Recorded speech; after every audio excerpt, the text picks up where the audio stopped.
En informatique, il y a globalement deux piliers, les données et les traitements. On a déjà parlé des données, c'est ton nom, ton prénom, ta date de naissance, et un traitement, ce serait par exemple de calculer ton âge à partir de ta date de naissance et de la date du jour.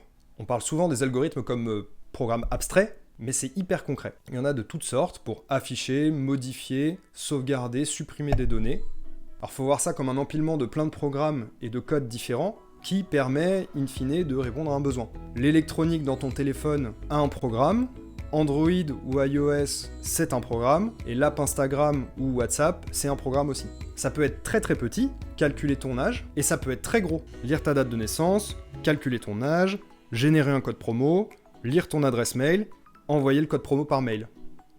Un traitement, c'est du code, le plus souvent imaginé à l'avance par les développeurs, et qui répond à un besoin précis. On a vu plus tard apparaître le low-code et le no-code. La frontière est un peu floue entre les deux approches, mais ce qu'il faut retenir, c'est que le low-code permet quand même aux développeurs de coder des choses pour étendre le logiciel. Par contre, le no-code, il s'en abstrait totalement. Ça apporte une plus grande flexibilité aux développeurs, tout en restant simple pour les autres. Qui n'a jamais entendu parler de WordPress? C'est un programme de création de sites web qui est utilisé par plus de 40% des sites mondiaux. C'est énorme. Alors on a dit que les programmes, la plupart du temps, c'est du code qui est écrit par les développeurs. Et dans les dernières actualités, ChatGPT et autres intelligences artificielles génératives permettent de discuter en langage naturel et d'obtenir une réponse à sa demande sans que le robot ait été programmé au préalable pour répondre à ta demande précise. Alors, ça varie selon les modèles, mais un peu comme le cerveau humain, l'IA,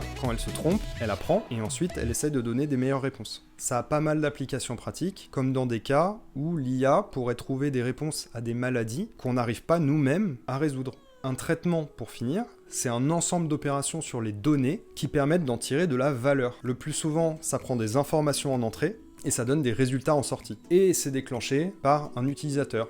Ça, c'est toi. Mais ça sera pour une prochaine fois. Merci d'être curieux.